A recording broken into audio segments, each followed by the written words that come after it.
Khandeshi style वरण चिखल्यात, चला बनवूया, सुरू करू. कुकरमध्ये 1 तांब्या पाणी टाका. नंतर तूर डाळ टाकून घ्या. तूर डाळ टाकल्यानंतर हळद टाका. हळद टाकल्यानंतर परात घ्या. त्यात गव्हाचं पीठ टाकून घ्यायचं. मग नंतर पाणी टाका. पाणी टाकल्यानंतर चांगलं असं मऊ मऊ मिसळून घ्या. भिजल्यानंतर मस्त लाटून घ्यायचं. अशी व्हिडिओप्रमाणे मोठी पोळी लाटून घ्यायची. अशी गोल गोल गोल मोठी पोळी लाटून घ्यायची. त्यानंतर सुरी घ्यायची. असे आडवे उभे असे व्हिडिओप्रमाणे दाखवले गेल्याप्रमाणे कट करून घ्या. अशा छोट्या छोट्या बारीक बारीक प्लेट्स करा. नंतर आपण गॅस लावून फोडणी देऊ. तेल टाका. तेलामध्ये लसूण टाका.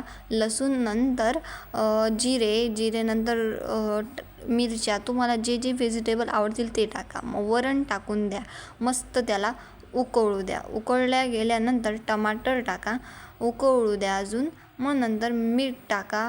हळद टाका. मग पोळी लाटलेली आपण त्याच्यात टाकून देऊ आणि चांगली वाफू देऊ.